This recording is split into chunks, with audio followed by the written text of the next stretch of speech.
Have you ever wondered who measured the size of the Earth? So about 1,000 years ago, a legendary Persian Muslim scientist measured the circumference of the Earth from his hilltop observatory not far from Lahore, the cultural capital of Pakistan. Which, by the way, you should definitely visit. The man was Abu-Rehaan Al-Beirooni, and the place was Nandana Fort. How about we take a trip there right now?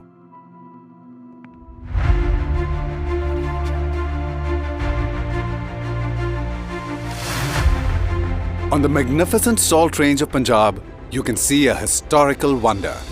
The ancient Nandana Fort, standing tall on the lush green plateau of Pothohar. Nandana Fort is strategically located on a hilltop near the village of Baghanwala, in district Jhelum, which is on the eastern flank of the Salt Range. It was built in the 8th century by the Hindu Shahi dynasty and is named after the mythological garden of the Hindu god Lord Indra. It's accessible from both the motorway and GT road. The fort was built for the surveillance of the Nandana Pass and as a deterrent for invaders.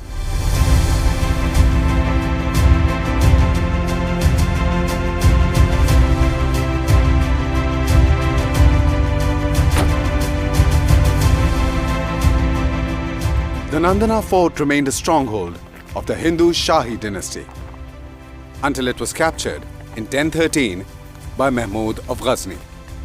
And with Mahmud came the legendary Muslim scientist Abu-Rehaan Al-Beirooni. What you're seeing from here was known as the Nandana Pass. The Nandana Pass itself was an ancient stone road that connected India with Afghanistan and Central Asia. This was the very same route used by Alexander the Great in his epic clash with Raja Porus at the Battle of Hydaspes in 326 BC. Al-Beirooni's purpose was to document the history, science and culture of the region. So once Mahmud of Ghazni went back to Afghanistan, Al-Beirooni stayed back. And thank God for that.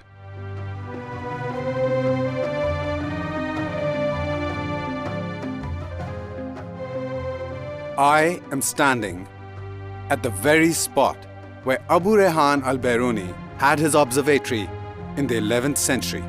This is where he quantified the radius and circumference of this little blue dot we call home. Abu-Rehaan Al-Beirooni, being a mathematical visionary, combined algebra and trigonometry to solve the epic problem of calculating the size of the Earth. Having read Al-Beirooni's description, let me tell you how he estimated the size of the Earth. Al-Beirooni needed a mountaintop from where he could see the flat horizon, and Nandana Fort was ideal for that.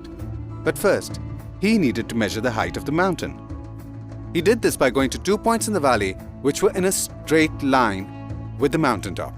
Then he measured the distance between those 2 points. And finally, he measured the angles between those points and the mountaintop. To do this, he used a device called an astrolabe, which is basically a giant protractor with angles and degrees and a pointer to determine his line of sight. Now he had enough information to measure the height of the mountain using trigonometry and algebra. He needed only one more measurement to get the size of the Earth. Angle of the line of sight of the horizon as it dips below the horizontal.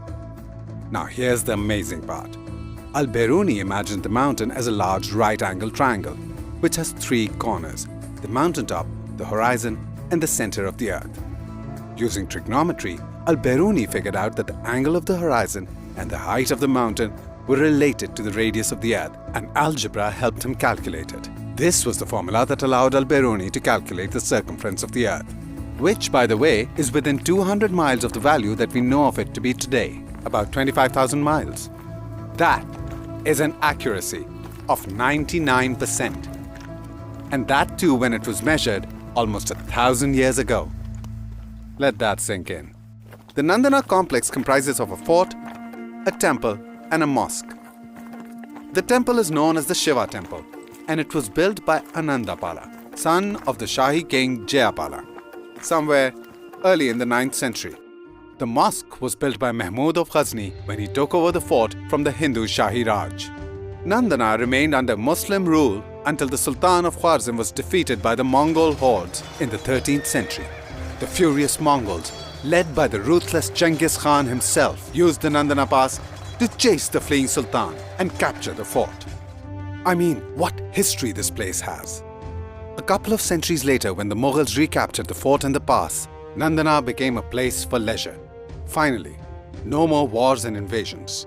There are historical records of the Mughal emperors Jalaluddin Akbar and Jahangir mentioning Nandana as a place for relaxation and hunting in the 16th and the 17th century. Though Nandana is in Pakistan, its significance is global.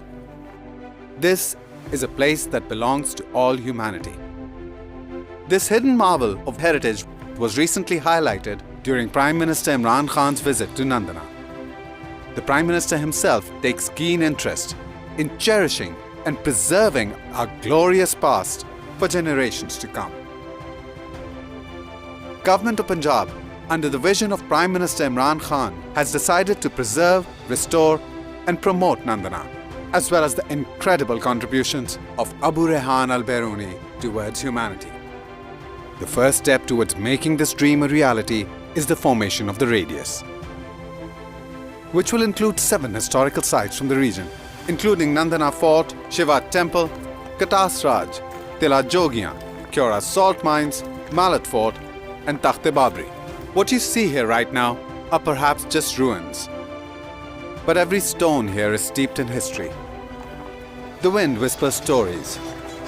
The skies have borne witness to the kings and heroes who have made our world what it is today.